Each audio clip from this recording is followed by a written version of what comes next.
Here's a probably familiar scenario. You're hanging out with a friend. This friend is a great friend. This is someone who you can talk to about anything, has always had your back for as long as you've known them.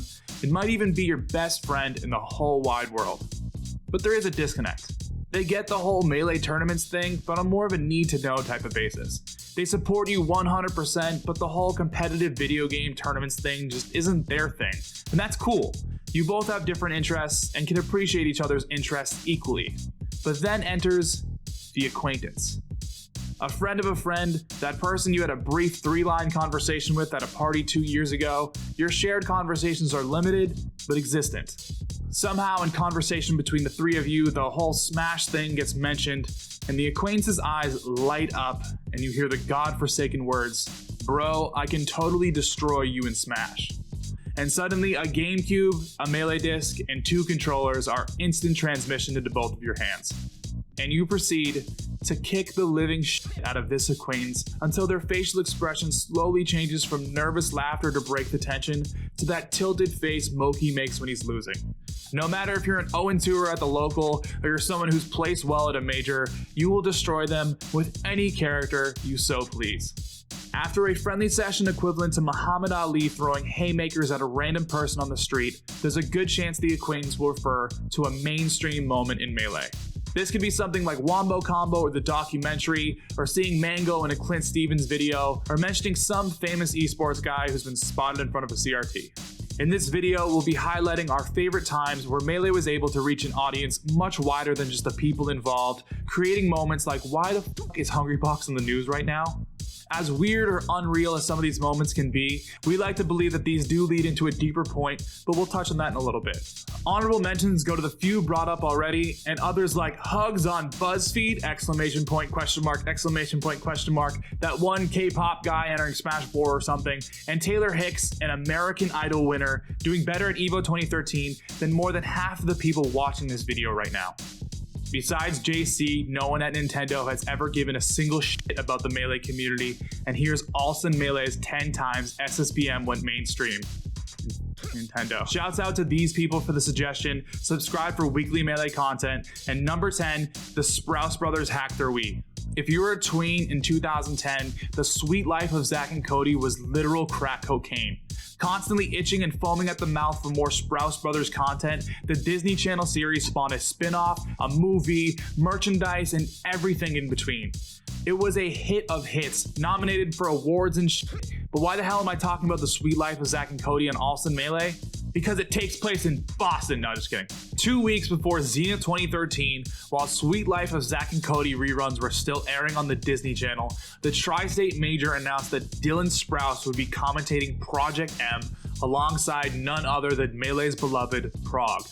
Shortly after Dylan, yeah, I can call him Dylan, posted on the Smash Bros subreddit to explain and answer questions of how the f did Zenith 2013 just announce that Dylan Sprouse and Prague were commentating Project M. In the AMA, he explained that he understood the qualms of how much does he know and how the community might scare him away, but he's been a lurker of the Smash scene for a hot minute with his particular interest in the modded game. While it doesn't get its own entry on this list, from 2011 to 2014, Project M was a lot of people's first dipping of the toes with competitive Smash and a realization of a greater Smash scene's existence. During this period, PM was being featured on every single major stream, at every major tournament, with every top player from all Smash games entered. It was honestly a pretty big deal. It served as plenty of people's first interactions with the scene, and it's cool that someone as in the spotlight as a Disney superstar could have that same feeling. While Dylan Sprouse hasn't exactly been a staple member of the community after commentating Zenith, we think that this line from his AMA is still relevant. This could be a cool opportunity to expand an interest I wish to become highly involved in. I just hope that this is as Dylan Sprouse and not as Disney Channel's Zack, aka Dylan Sprouse. While our entry might not have exactly helped in that last part, we mention his Disney ties not as the defining factor in Dylan himself, but because the love of Super Smash Bros. Isn't ever limited to anyone. And if Dylan Sprouse ever wants to come back, we welcome him as Dylan Sprouse, the Smash commentator, first and foremost. Number 9, Toby Fox played Melee. Ah, game over. A terrible name in terms of creativity for a Melee tournament, but a key member on the list of dead important New England tournaments. Z-Man, a Samus player, versus Radiation, a Falcon. we find these two players innocently playing the round 1 of the tournament. While Z-Man aka Zach can still be occasionally found in a Boston Melee venue, Radiation took a different path.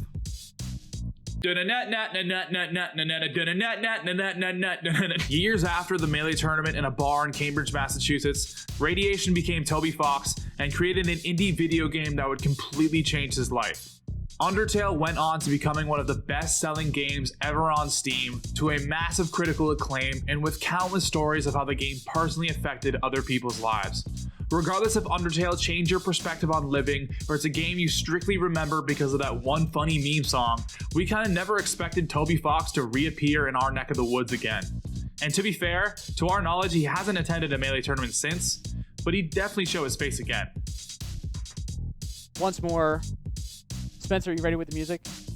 Let's welcome Undertale's creator, Toby Fox. After Scar had done hours of unpaid promotion on his platform about Undertale and how dope Undertale was, worlds would recollide on the Season 1 finale of the Scar and Toph show, with Toby Fox being the featured guest, exposing his still current love for Melee. Now, to be fair, did this exactly do anything amazing for the scene? Did the hordes of Undertale fans come swarming Melee tournaments? Not exactly, but this does lead into a point that we'll be making throughout this video, and that is people like Toby Fox supporting Melee does absolute wonders for building our community in a professional and welcoming way to unseen eyes.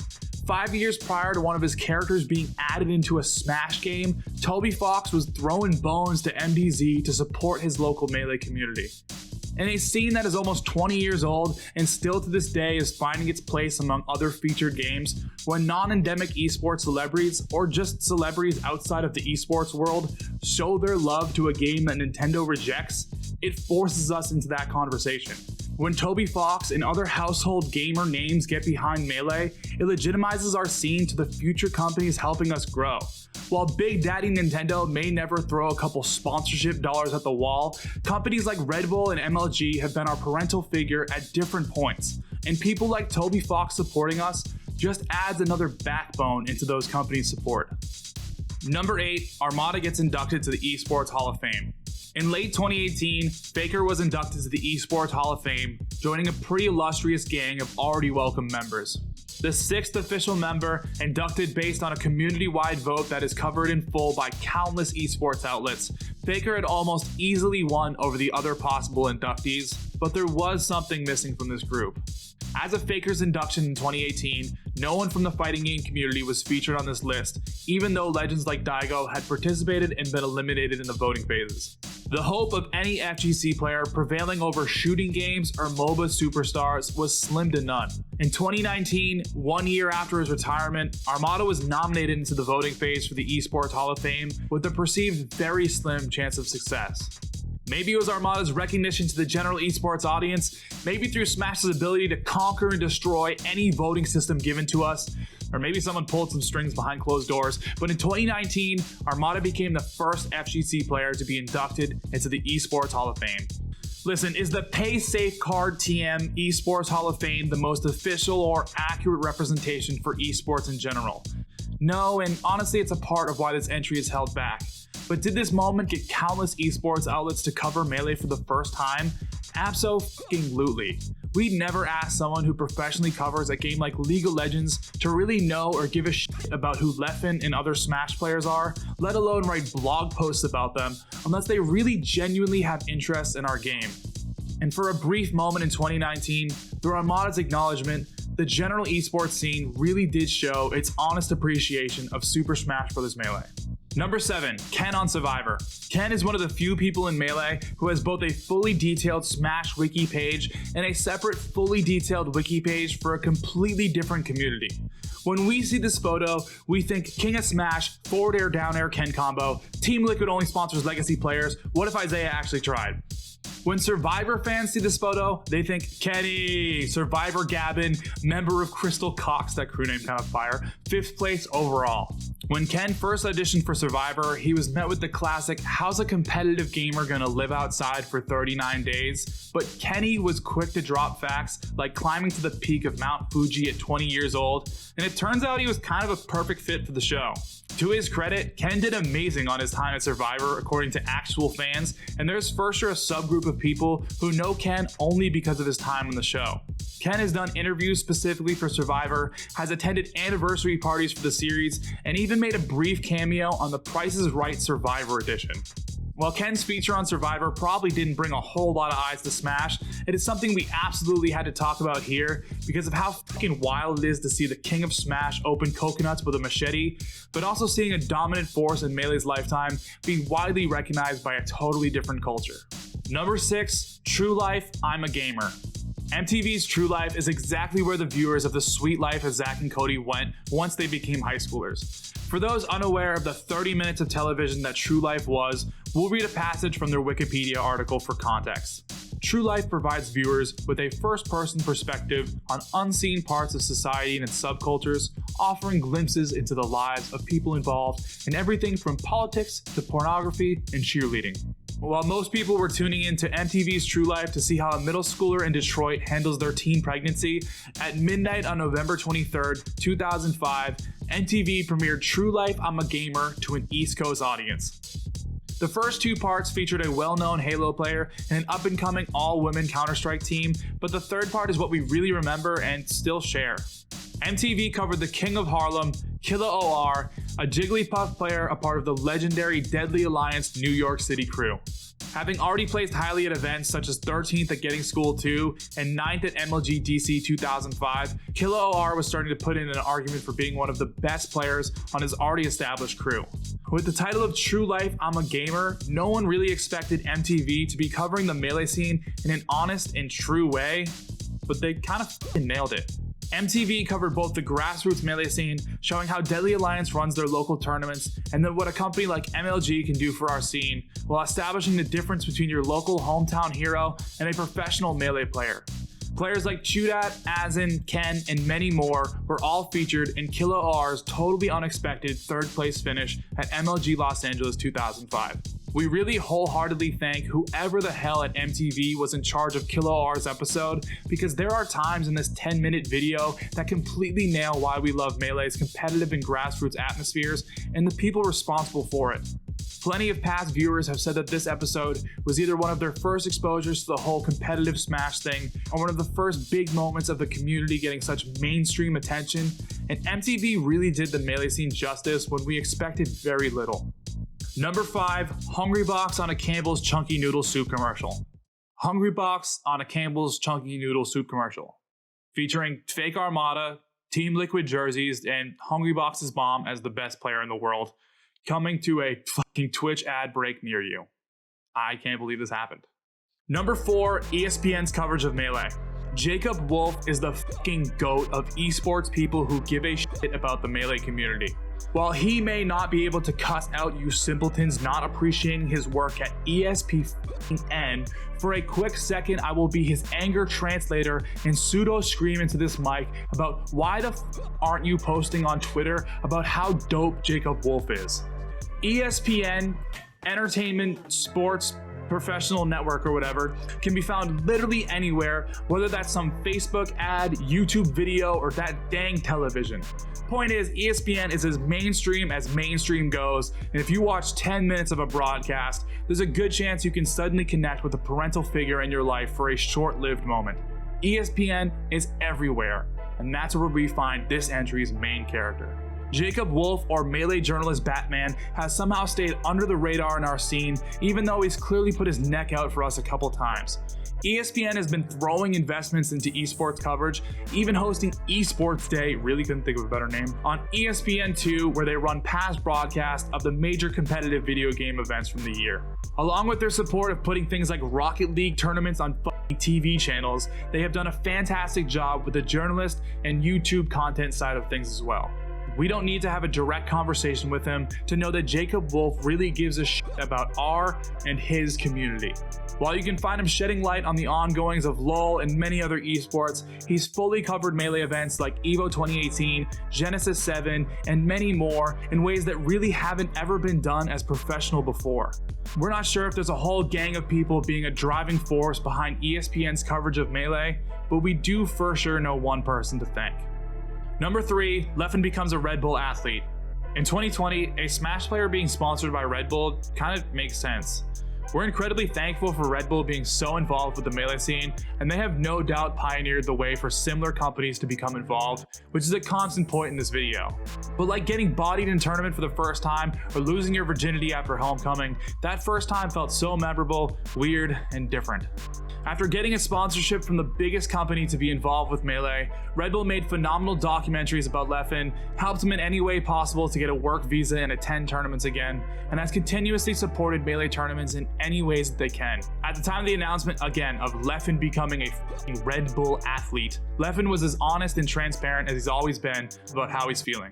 Talking about the hardships of taking Melee full-time, Leffen stated that Red Bull's backing was both a big help financially and practically, and was a great step for both his content and future tournament performances. This moment can sometimes be just as insane now as it was first hearing it in 2016, because things like this really puts the Melee community on the pedestal it deserves. In late 2017, Red Bull was reportedly ending their sponsorship deals with both Cloud9 and TSM due to a possible conflict of interest with also sponsoring Riot Games.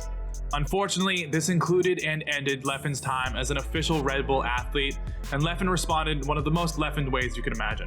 Plup and AMSA have been able to remain a part of the Red Bull roster by being sponsored by companies that Riot Games has probably never heard of. Every time a company like Red Bull, who has nothing to do with Smash, get involved with Melee, 5 more years get added on to our competitive life, and we are nothing but thankful for our stepdads at Red Bull. Number 2, Ninja. SmashCon 2018. Mango forfeits out of loser's bracket after losing to Flipsy, an Ice Climbers player, and gets 65th at the event. 6 days later, Ninja, yes the dude making dollar bills off of Fortnite, posts this video with the caption, "So at C9 Mango." Like everyone who saw the tweet, Mango responded summarizing everyone's opinions, and then Ninja drops a f***ing bomb. Win the next event and I'll throw 50k into the prize pool.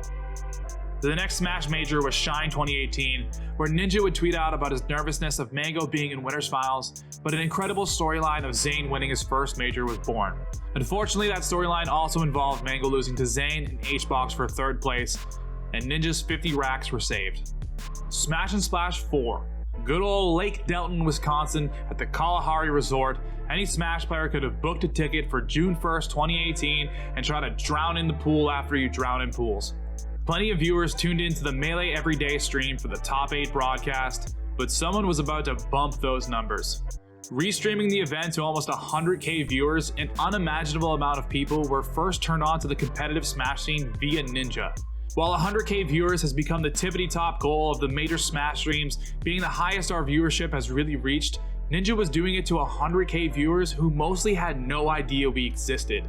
Not only showing the people what a grand finals of a Melee major looked like at the time, he'd also consistently link viewers to the documentary for more info. That's where his personal love for the community came from. In 2018, people were theorizing about the new wave of Melee players, similar to Doc Kids potentially being Ninja Kids.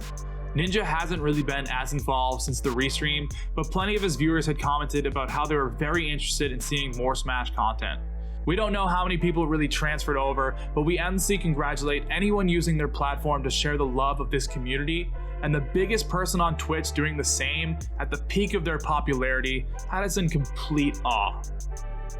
And the most mainstream Melee ever went, Ludwig. April 18th, 2018. For 3.5 hours, twitch.tv Ludwig streams Mario Party 4 hard speedruns for a peak of 7 viewers. Being employed by a vape company who makes vapes disguised as everyday items, Ludwig was the head of marketing for a company that totally weren't marketing vapes to high school students. Whether it was in a Google Meets call with the vape dudes or the Twitch chat of his Mario Party 4 stream, little did anyone know that the blonde, blue-eyed kid from New Hampshire was going to become the biggest f***ing streamer from the Melee scene. At this point, Ludwig has eclipsed the community he came from, and the once jokes of Ludwig plays Smash are now more honest and a real question than ever. Ludwig casually hits 50k viewers on Twitch, 300k viewers on YouTube videos, and at the time of writing this script, he's currently streaming to at least 14k viewers. Streaming and playing games like Among Us with the literal biggest people on the Twitch platform, Ludwig's content is literally everywhere. At this point, most of Ludwig's viewership is either kinda aware or completely unaware of the Melee scene, but Lud hasn't dropped his roots. Ludwig has consistently used his reach to promote and describe his love of Melee, always showing that he hasn't forgotten where he came from. Going from traveling on his own dime to commentate at majors to hosting the 10th biggest prize pool in Melee's history, Ludwig has shown the Melee scene to plenty of viewers for the first time and even brought new sponsors into our community. Ludwig is someone who came up through the Melee scene and was able to build a real career doing what he loves, which should be the goal for anyone a part of this community. The idea that the things you do for this scene and the content you make can be translated onto your resume or accomplishments in such a positive way that it creates new opportunities makes us confidently proclaim that this community can really help people achieve their goals. Trying to get better at it pretty much obsessively from college. And kind of as I looked back as I got older, I was like, oh man, I learned how to create video content from the Melee community. I learned how to kind of like think from the Melee community. I kind of learned who I was and what I cared about from this community. I got my first job through a connection in the community. So I kind of like had an increasing sense that the game kind of made me everything that I am and taught me everything that I know.